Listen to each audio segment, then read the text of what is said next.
E lá em Mateus capítulo 6, hoje nós vamos nos deter no versículo 9, mas lá em Mateus capítulo 6, do 9 ao 13, ao 13, nós temos essa oração e eu vou ler com você agora. Mateus 6, do 9 ao 13, diz assim a palavra do Senhor: Portanto, vós orareis assim: Pai nosso que estás nos céus, santificado seja o teu nome.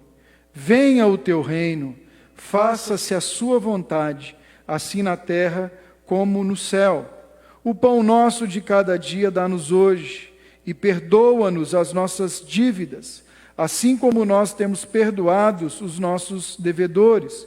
E não nos deixeis cair em tentação, mas livra-nos do mal, pois teu é o reino, o poder e a glória para sempre. Amém.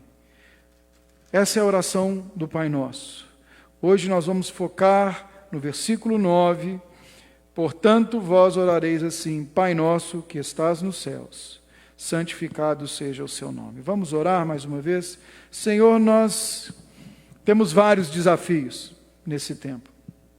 Nós temos vários desafios nesse momento que vivemos, né, nessas formas como nós temos conduzido o nosso culto. Hoje, em especial, desafios na nossa transmissão, desafios na nossa conexão, desafios que nos tiram a atenção, que nos tiram o foco, Senhor, que nos fazem divergir devagar. E eu peço ao Senhor que o Senhor nos dê, por esses próximos minutos, foco e a concentração necessária para que a sua palavra produza algo em nós, para que a sua palavra opere algo em nós. Eu reconheço a nossa limitação. Momentos como esse, quando as coisas saem do nosso controle, nos expõem à nossa limitação.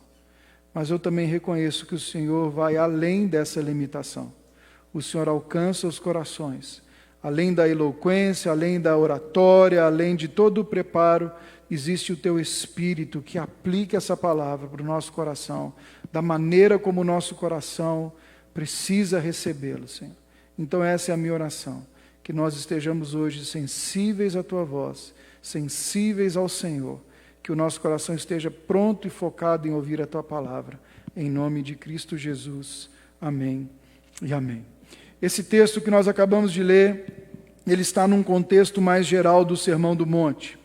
Esse contexto geral, ele foi dado para quem? Para os discípulos. Jesus está falando para os seus discípulos. Jesus está falando para aqueles que andavam com Ele, que conhecem a Ele, que vivem a vida cristã. Aqueles que estavam caminhando e começando a aprender todos os seus desígnios, tudo aquilo que Ele estava dizendo, tudo aquilo que Ele estava vivendo, tudo aquilo que Ele estava falando. O Sermão do Monte é um sermão que se aplica para quem é discípulo de Jesus. Essa é a primeira coisa que a gente precisa entender desse sermão. Esse sermão não tem a expectativa de surtir efeito no fariseu, não tem a expectativa de surtir efeito no publicano, não tem a expectativa de surtir efeito no grego, no pagão ao redor que estava ali ao redor de Jesus, mas esse sermão foi proferido para os discípulos de Jesus.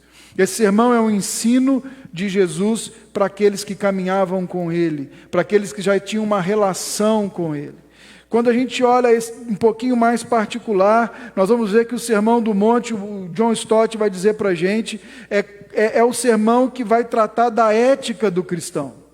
Como que o cristão deve viver. É uma ressignificação do indivíduo para com o Deus, para com a lei e para com o mundo ao seu redor. Ele vai tratar de assuntos, por exemplo, da lei, da forma como a gente dá a nossa contribuição, dá a nossa esmola. Ele vai tratar de assuntos como a gente ora. Ele vai falar sobre a vingança, sobre o amor ao próximo. Ele vai ressignificar a lei de Israel para os seus discípulos. Ele vai dizer, olha, Moisés falou assim, mas eu digo assim, assim, assim. Então nós vemos um sermão voltado para gerar vida e para estabelecer princípios, limites e valores dentro dos discípulos de Jesus. Então, dentro do capítulo 6, nós vemos que esse texto que nós lemos, ele está intimamente ligado à prática pessoal do discípulo. a forma pessoal de dar e de ser generoso, ou de dar esmolas, de praticar a justiça. Ele vai dizer: o que sua mão direita faz, a esquerda não saiba. A gente vai ver que ele vai falar aqui da forma como a gente deve jejuar, como a gente deve praticar a nossa piedade diante de Deus. E ele também vai estar dizendo sobre como que a gente deve se dirigir a Deus, com que tipo de expectativa, como devem ser as nossas orações. Então, o que Jesus está dizendo aqui no capítulo 6, especialmente nesse trecho do versículo 5 ao versículo 13, ele está tratando da nossa forma e da nossa perspectiva e expectativa ao desenvolver e ao praticar a nossa vida de oração. Como que nós deveríamos fazer? Como que nós deveríamos agir? Como que deveria ser a prática da oração do cristão? Sendo que a cultura judaica era uma cultura que a oração era impregnada no seu dia a dia. Ele tinha os horários para orar, ele tinha os lugares para orar, ele tinha cerimônia para orar. Será que o que Jesus vai fazer para a gente aqui é propor mais uma oração escrita que deveria ser repetida? Porque é um contrassenso quando a gente vai olhar para o Pai Nosso e quando a gente faz do Pai Nosso uma reza, uma ladainha. E por ladainha eu quero dizer palavras repetidas sem percebermos, contudo, o seu sentido mais profundo. Hoje eu conversava com alguém e eu me lembrava de uma vez que eu fui a Belo Horizonte. Eu era menino, eu devia ter 12, nem isso, devia ter uns 9, 10 anos de idade, e eu estava com uma alergia na pele, muito forte. E a minha tia-avó, tia Noia, o nome dela era Noia, mas ela não usava tóxico, não. Era a tia Noia.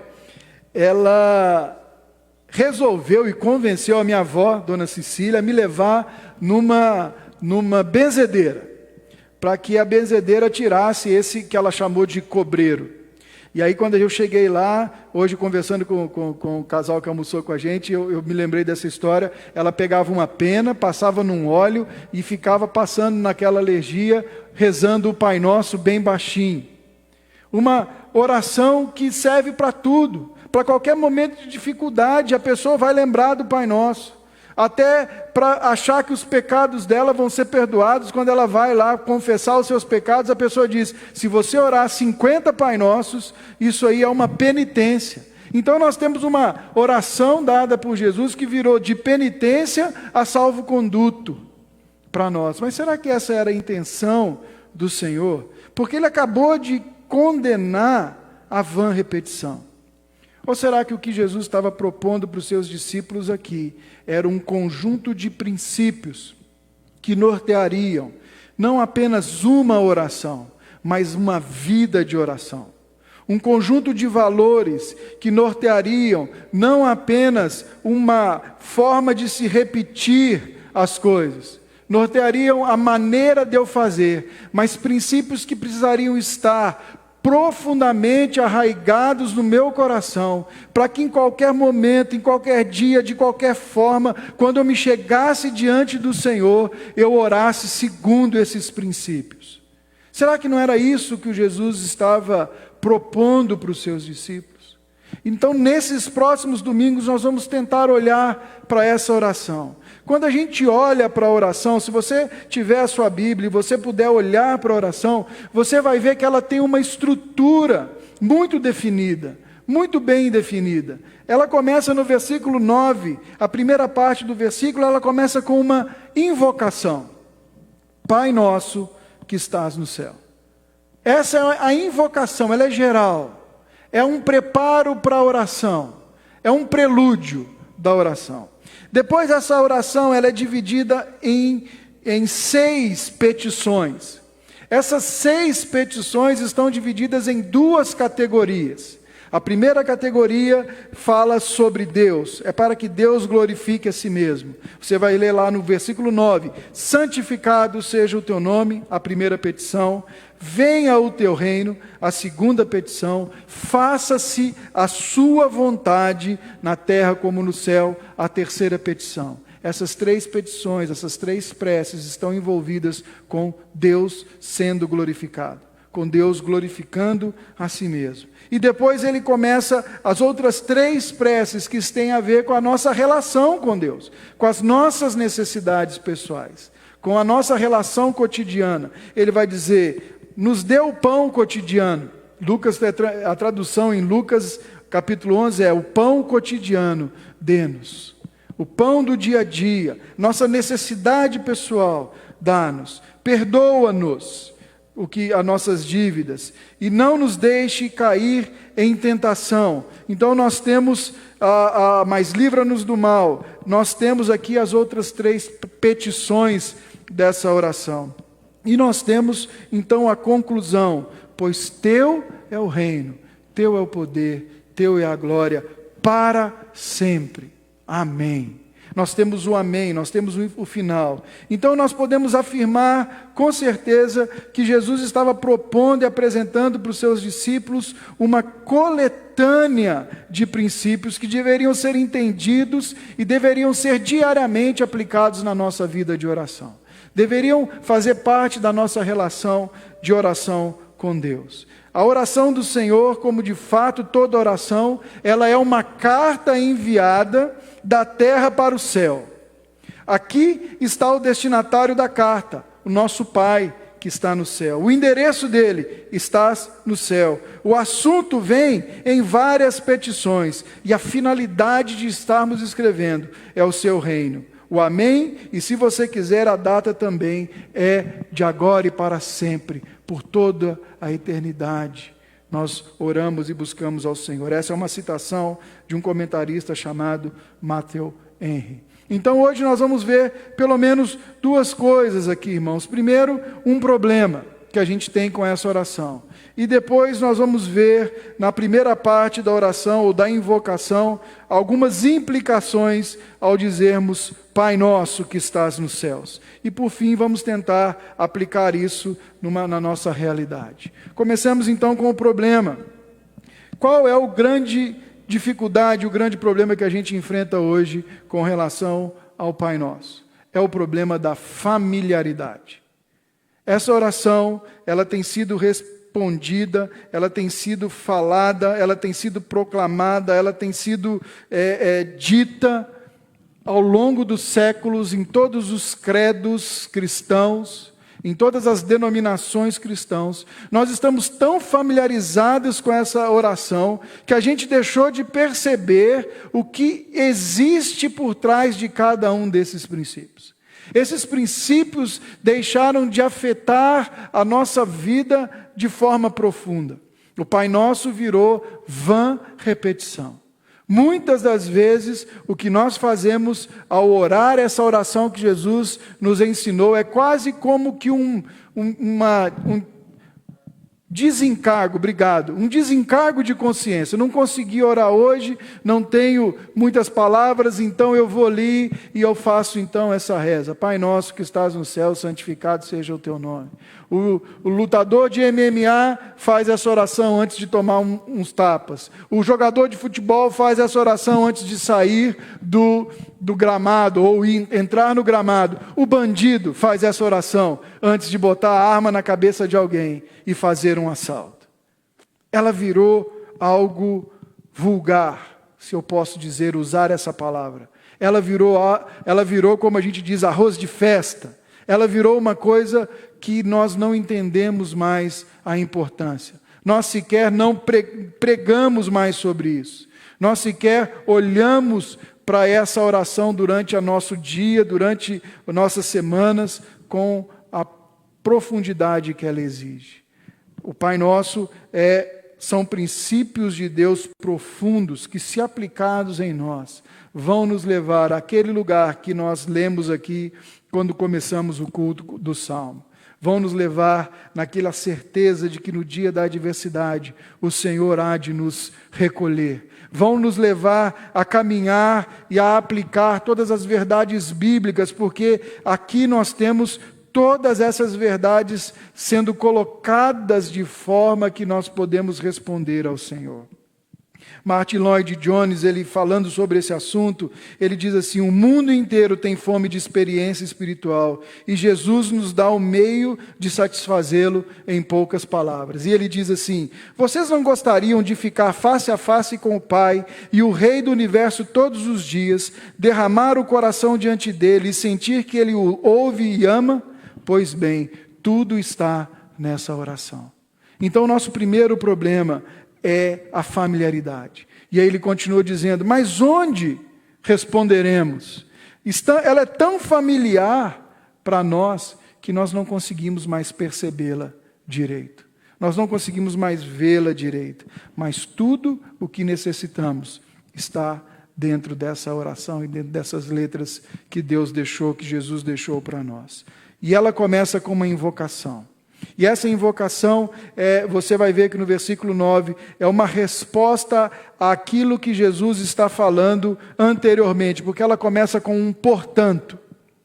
Desta forma, então, depois do exposto, que é como os hipócritas oram e como os pagãos oram, então, depois disso exposto, vocês, que são meus discípulos, vocês que caminham comigo, vocês que se chamam pelo nome de Jesus, vocês oram assim. E ele começa com a invocação, e ele diz: Pai nosso, que estás nos céus. E aqui tem algumas implicações. Carson vai dizer que não há evidência de ninguém antes de Jesus que tenha chamado Deus dessa maneira. Antes dessa frase de Jesus, antes do advento do Senhor, ninguém ousava chamar Deus de Pai dessa maneira. Deus era o Pai de Israel, mas o pai do israelita, do judeu, o pai da fé deles era Abraão. Quando Jesus, em João 8, está tendo uma discussão, ele vai dizer sobre Abraão, os fariseus dizem para ele: você não tem 50 anos, e como que você pode ter conhecido o nosso pai Abraão?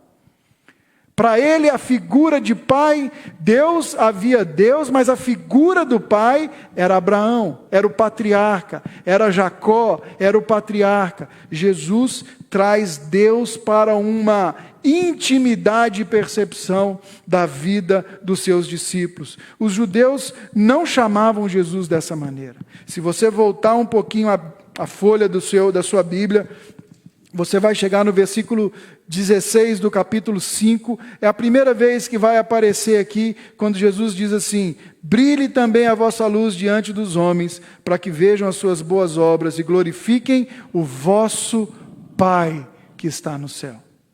Em todo o tempo, Jesus começa a dizer para os seus discípulos que mais do que um Deus, mais do que uma divindade, mais do que uma divindade distante, eles tinham um Pai que vê, um Pai que está nos céus. Só no capítulo 6, nós vamos ver essa sentença repetida, Deus sendo chamado de Pai pelo menos 12 vezes.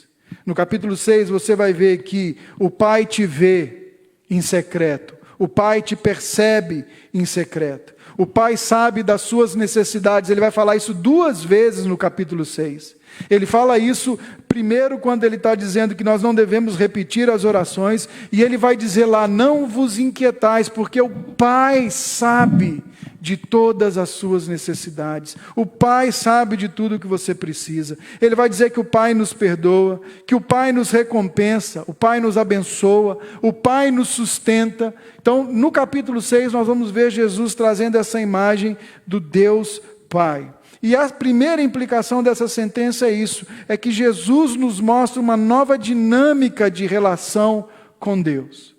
O relacionamento do discípulo de Jesus com Deus Pai é uma relação de intimidade, é uma relação de proximidade. Quando nós dizemos Pai nosso que estás nos céus, nós estamos invocando aquele que está perto de nós. Nós estamos invocando aquele que se preocupa conosco. Nós estamos invocando uma figura que na nossa mente e a gente vai ver que o estás nos céus tem algumas implicações também, mas na nossa mente o Pai é essa figura de direção, é essa figura de proteção, é essa figura de sustento, é essa figura de encorajamento, né? A criança quando está lá brigando e ela vai apanhar, ela diz: eu vou chamar meu pai, né? Meu pai é maior do que o seu pai.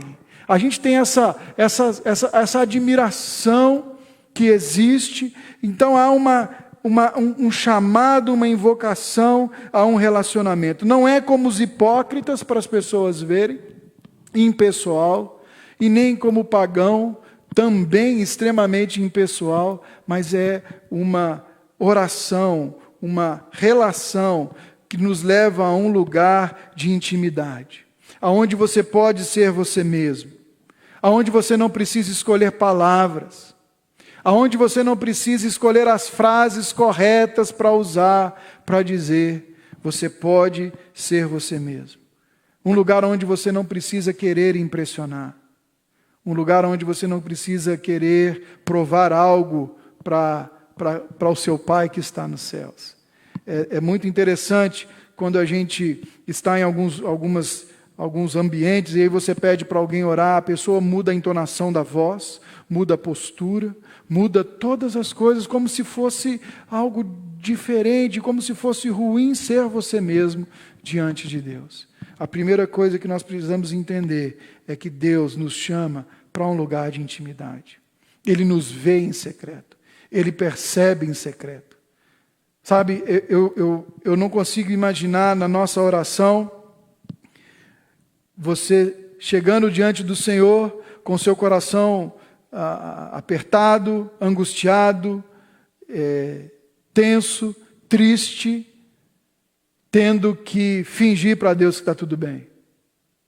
Você se ajoelhar e dizer: Senhor, como eu te amo, como está tudo bem, oh aleluia, que bom, que joia, quem sou eu para reclamar alguma coisa, Senhor? E o Senhor está vendo que o seu coração está ali, Ele percebe o seu coração. Ele percebe que as coisas não estão boas. Ele percebe, Ele sabe. E muitas vezes nós fazemos isso diante de Deus. Nós fomos ensinados numa religiosidade que nos impede de falar exatamente o que está dentro do nosso coração.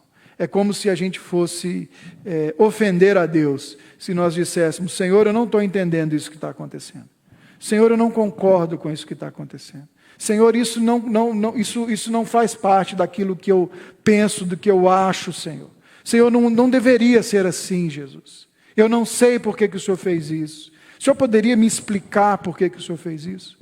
Muitas das vezes a nossa religiosidade nos impede de ter uma conversa dessa maneira com Deus. A primeira coisa que essa oração e que essa invocação nos lembra, que diante de nós, quando nós paramos e oramos e colocamos o nosso joelho no chão, ou levamos o nosso pensamento a Jesus, a Deus, ao Senhor, estamos parados diante do nosso Pai. E aqui precisamos desenvolver e experimentar uma relação de intimidade, uma relação de proximidade, um lugar onde você pode ser você mesmo. Agora há uma segunda implicação também dessa sentença, do dizer Pai Nosso. É a implicação de que chamar Deus de Pai nos faz perceber e saber que somos amados por Ele. Nosso Deus não é apenas um Deus pessoal, mas Ele é um Deus que ama. O Senhor nos ama. Nisto, né, a gente pode olhar e ver. Chamar Deus de Pai implica que somos por Ele amados. O coração e o caráter paterno de Deus, Ele é revelado e é por nós experimentado através de Cristo Jesus. Agora, quem que o Pai ama? Seus filhos. Quem é filho? Todo mundo é filho? Não, a Bíblia diz para a gente que os filhos são aqueles que receberam Cristo Jesus. João, no capítulo 1, vai dizer: mas todo aquele que o recebeu, deu-lhes o poder de serem feitos filhos de Deus, a saber, os que creram em seu nome. Então, através de Jesus, nós temos não só acesso a um Deus pessoal de relacionamento e intimidade, mas através de Jesus, nós temos acesso a um Deus de amor. Paulo vai dizer para a gente em Romanos 5, mas Deus prova o seu próprio amor para conosco, pelo fato de ter Cristo morrido por nós, quando ainda éramos pecadores. O amor de Deus se revela em Cristo Jesus. Podemos experimentar o amor de Deus. Em Cristo e somente em Cristo podemos experimentar realmente o que é chamar Deus de Pai. Fazemos isso em nome de Jesus. Fazemos isso porque em Jesus fomos também trazidos à presença de Deus e à família de Deus. Então, começar a nossa oração assim, é pedir para Deus imprimir em nosso coração a confiança reconfortante do seu amor paternal. Eu não sei quanto a vocês, mas eu me lembro de várias vezes, não só na minha adolescência, mas depois de homem, depois de adulto, já pai, de orar e ter aquela sensação de que Deus não estava me ouvindo. De orar e pensar, tem tanta coisa para Deus fazer, tem tanto problema mais importante para Ele resolver. Tem um vírus aí, o tal do coronavírus, tem guerra não sei aonde, tem problema de várias naturezas, tem o Galo que não é campeão faz tempo, tem tudo isso que Deus podia estar resolvendo, e eu estou aqui pedindo egoisticamente alguma coisa. Essa sensação de distância deveria ficar longe do nosso coração, porque em Jesus há a garantia de que Deus nos ouve. Não apenas isso, de que Deus nos ama. Não apenas isso, de que Deus responde às nossas orações, porque é assim que uma relação acontece. Se você abrir a sua Bíblia, lá em Lucas capítulo 15, nós vamos ver uma parábola. Você não precisa ler, só anota para que você lembre dessa parábola. Essa parábola é chamada parábola do filho pródigo. Ela vai mostrar um pai que tem tudo para seus filhos, que dá tudo para seus filhos. E esse pai, então, é confrontado por um desses filhos, que diz, e o desrespeita profundamente, e diz, eu preferia que você estivesse morto, meu pai. Eu quero a minha parte na minha herança. E aí ele pega tudo que o pai construiu, que lhe seria por direito quando ele morresse, pega tudo isso e gasta em lugares que o pai talvez nunca tenha frequentado. Ele faz coisas que talvez o pai nunca tenha se permitido fazer. Ele acaba com todo o dinheiro do pai ao ponto de ficar solto pelo mundo, e a única coisa, a única lembrança de afeto que esse filho tem é o pai. E aí ele volta para a casa do pai. Quando antes de chegar, mesmo tendo gastado tudo, mesmo tendo ofendido o pai o recebe, sem pedir explicações. O pai o abraça, o pai restitui toda a filiação dele. E mais, o pai o defende diante do irmão mais velho, que também era pródigo, que também estava perdido dentro de casa. Esse é o pai de amor. Esse é o pai, esse é Deus, esse é o nosso Deus de amor. Ele não foi lá livrar o filho das consequências do pecado. Ele não foi lá, o filho passou por dificuldades, comeu as bolotas dos porcos, mas quando ele encontrou com o pai, ele foi restaurado a quem ele era. É claro que aqui nós temos uma imagem que Jesus contava sobre o pecado, o que o pecado faz, e que não era quem gasta tudo ou quem não gasta nada, mas os dois filhos estão perdidos. Os dois filhos estão distantes, e o pai está disposto a restaurar a relação com os dois. Quando o mais velho está conversando com ele, ele diz assim, tudo o que eu tenho sempre foi seu. Em outras palavras, meu filho, você não precisa pedir. Você desfruta de relacionamento comigo. Mas aquele filho mais velho estava distante. Chamar Deus de Pai nos leva a ver um Deus de amor. Em Cristo Jesus, nós somos amados por Deus. Pela grande doçura de seu nome, Ele nos livra de toda desconfiança. Quando chamamos Deus isso diz Calvino, quando chamamos Deus de Pai, podemos ter a certeza de que Deus está nos ouvindo e está conduzindo todas as coisas. Também há uma implicação muito interessante, muito profunda, quando fazemos ao chamar Deus de Pai, que muitas vezes nos esquecemos dela, é que fomos por Ele adotados. Meus irmãos, somos filhos adotivos. Paulo vai dizer em Efésios que Ele nos gerou e Ele nos adotou. E ao nos adotar, nós então fomos colocados na família de Deus novamente. Deus, em sua imensa misericórdia, olhou para criaturas indignas indo para a morte, justamente indo para a morte, e nos amou. O que é a adoção? A adoção é esse processo de você olhar para alguém que não faz parte de você e você elevar essa pessoa, esse ser, ao status de ser seu. E de agora você está disposto a dar tudo o que você tem para ele, não apenas o seu nome, mas ele é seu herdeiro, ele vai ser tratado da mesma forma do que todos os outros filhos, ele vai ter tudo que os outros têm, ele vai ter os mesmos direitos, os mesmos deveres, e ele vai ser amado da mesma maneira, e se ninguém lembrar, você não vai lembrar que ele não é gerado de você, porque ele foi gerado no seu coração, ele foi gerado no seu espírito, ele foi gerado na sua alma.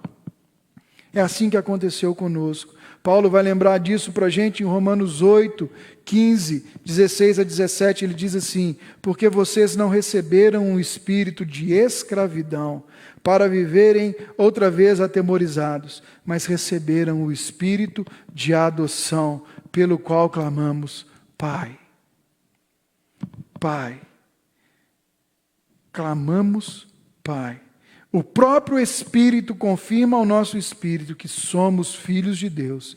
E se somos filhos, somos também herdeiros. Herdeiros de Deus, co-herdeiros com Cristo, se com Ele sofremos, para que também com Ele sejamos glorificados.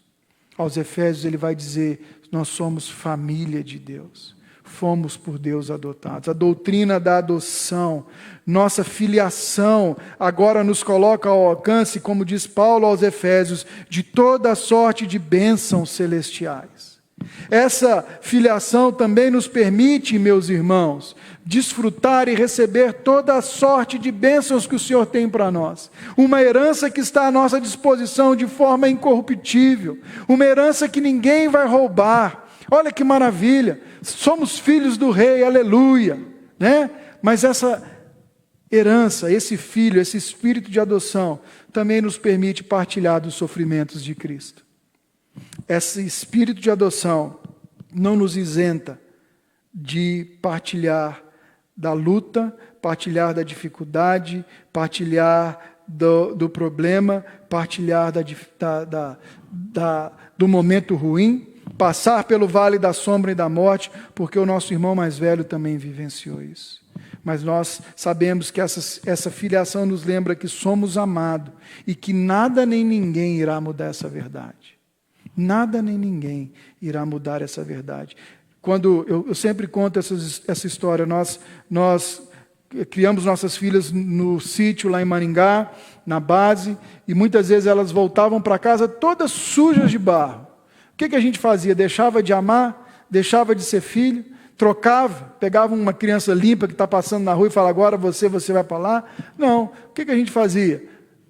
Uma mangueira, dava um banho de mangueira do lado de fora, passava uma semana limpando embaixo da unha, jogava a roupa fora, mas a gente continuava ali amando. Nada mudou, nada deixou de ser, elas não deixaram de ser nosso filho. Deus é assim conosco. Toda sorte de bênção espiritual está à nossa disposição. O sofrimento de Cristo está à nossa disposição. Em todo o tempo, Deus não vai deixar nos esquecer de que somos amados. Chamar Deus de Pai também tem uma implicação de que a nossa resposta a Ele precisa ser como responder a um pai. E isso é um problema porque hoje essa instituição está um pouco complicada. Nós vemos muitas vezes filhos que não conseguem tratar os seus pais com honra e respeito. Que não conseguem dar aos seus pais a devida honra. Pais que às vezes criam filhos e não imprimem na cabeça dos seus filhos a importância de respeitá-los, de falar de forma correta, de falar de forma sensata diante dos seus pais. Deus é um pai pessoal, um pai de amor e revelado em Cristo Jesus, mas Deus também é o Criador de todas as coisas. Ele nos redimiu. Então, quando a gente olha para o Senhor, nós precisamos perceber isso. Apesar de infinito, é pessoal. Deus é pessoal, mas Ele é infinito. Ele é Deus. Então, nossa resposta diante deles precisa ser uma resposta de obediência, uma resposta de amor, e precisamos parar diante do Senhor em santo temor, meus irmãos. Precisamos responder ao Senhor com o filtro do temor do Senhor diante de nós. Podemos falar tudo o que quisermos e desejarmos e que estamos sentindo, mas pelo filtro do temor do Senhor, porque o nosso Pai nos conhece e nos ama. Mais uma implicação, esse chamar Deus de Pai traz também uma implicação comunitária, porque o Pai é nosso. Não é Pai meu que está no céu, não é meu Pai que está no céu, é Pai nosso. Há uma implicação comunitária. E essa implicação nos convida não apenas a uma relação pessoal com Deus, mas entender que a minha relação com o Pai afeta a minha relação com o meu irmão. E da mesma forma que eu respeito e honro o Pai, eu respeito e honro o meu irmão. Da mesma forma como eu dou amor ao Pai, eu dou amor ao meu irmão. Há uma visão comunitária. Nós oramos, nós fazemos, não apenas para nós, mas nós fazemos porque somos parte de um corpo.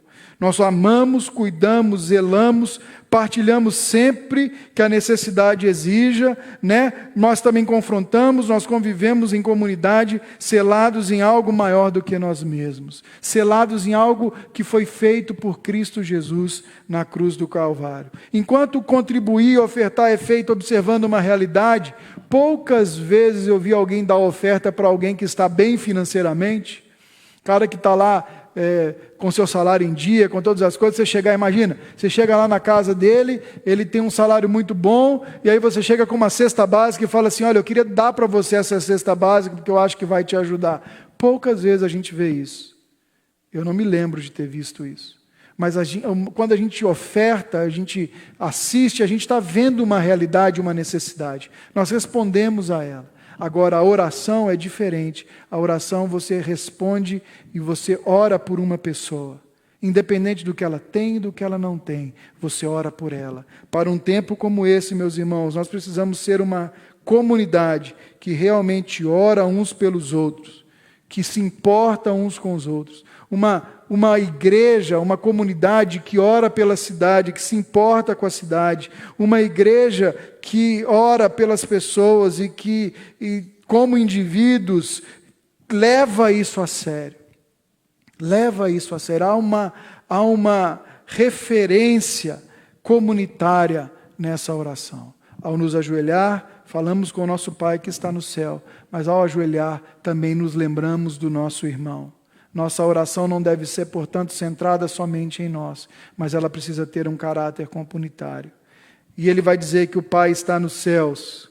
E aqui eu falei no início do sermão e eu quero voltar. Como comparar a figura paterna com Deus, sendo que muitas vezes essa figura paterna é corrompida? Nós estamos vivendo uma crise na paternidade. Nós estamos vivendo uma crise de autoridade.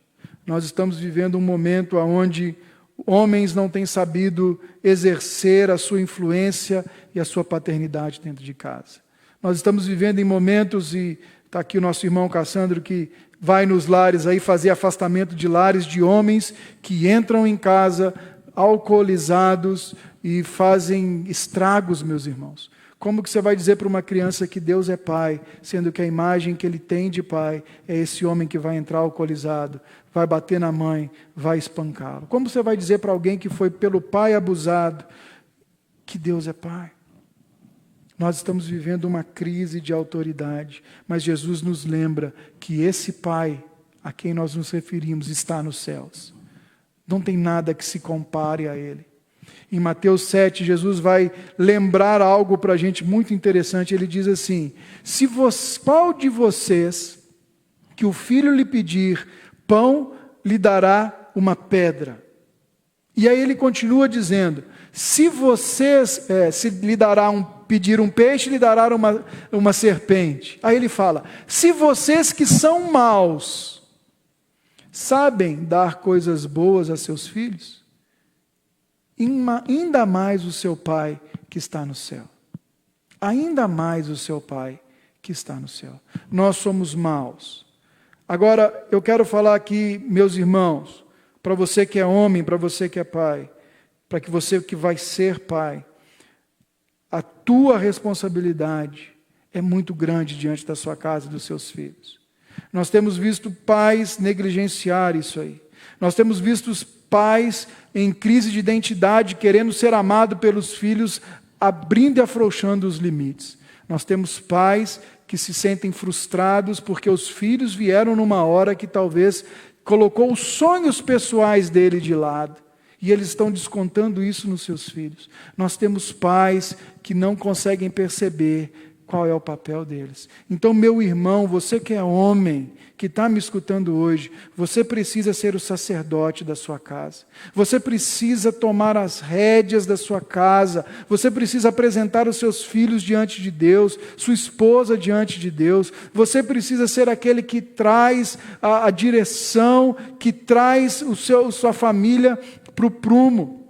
Você precisa abrir mão de tudo aquilo que você goste, mas que é contra a vontade de Deus e que vai ser um mau exemplo para o seu filho no futuro. Porque já não é mais sobre você, é sobre ele. Não é mais sobre a sua vontade, é sobre o seu filho que cresce aos teus pés e que um dia vai ter você como grande referência na vida dele. Então você precisa entender isso. Deus está nos céus, meus irmãos. Ele não é como o meu ou como o seu pai. Talvez seu pai falhou com você. Talvez a sua ideia de pensar em Deus Pai é de um pai que você teve que falhou com você, que não cumpriu as promessas que Ele fez para você, que sempre deixou você na mão, mas Deus está nos céus. E ao dizer isso, Jesus está dizendo que Ele não é comparado a nenhum ser humano. Ele é perfeito em bondade, Ele é perfeito em amor, Ele não está lá no céu confinado e distante, né? Ele nos conduz. E mesmo que essa condução não seja sempre num caminho romântico, meus irmãos, Ele nos conduz no vale de sombra e da morte, o Salmo 23 vai dizer. Ele nos conduz quando passamos pelo fogo, Isaías vai falar. Ele nos conduz como fomos pelo seu nome perseguidos. Ele nos conduz a águas tranquilas. E Ele por fim nos garantiu que todos os dias colocaria em nós o seu Espírito, consolando, confortando, aliviando e regozijando-se em cada um dos seus filhos. Deus tem prazer em nós. Em Cristo Jesus, Deus se regozija em nós. Quando olhamos para o Pai nos céus, lembramos que nos relacionamos com o infinito e poderoso Deus de toda a criação, que fez tudo. Nos relacionamos com intimidade e com acesso.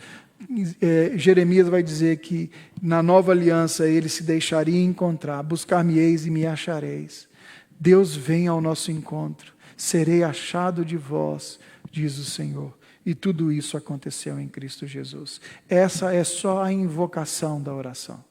É só o preparo.